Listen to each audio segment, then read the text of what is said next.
বলবো আজকের দিনে আজকে আমরা যে গাছগুলি লাগিয়েছি এখানে লাগাইলে হবে না, সেটা আমরা রক্ষা করতে হবে। 10টা গাছ লাগানোর থেকে আমরা 5টা গাছকে আগে রক্ষা করি।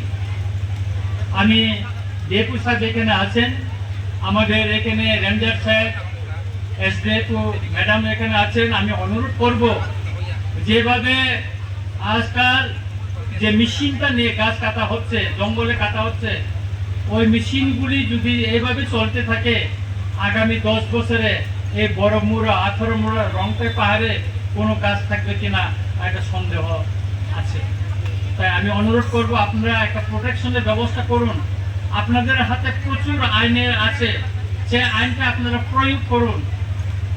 এই যে একটা খোয়াই আর সদরে যে সংযোগ যে রাস্তা, এই রাস্তা দিয়ে আমি আসা যাওয়া করি, খোয়াই আছি, রাস্তাতে আমি প্রায় সময় দেখি এই রাস্তায় গাড়ি ভর্তি কাঠ যাচ্ছে।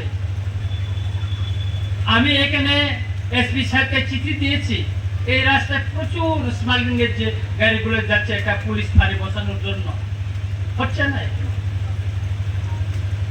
তাই আমি আজকে এই বন উৎসব দিনে আবার বলবো, গত বছর এর আগের বছর যেগুলি আমরা রাস্তার পাশে গাছ লাগিয়েছিলাম, আসাম এই যে আমাদের হাইওয়ের পাশে অনেক গাছ আজকে নেই, মারা গেছে যত্নের অভাবে।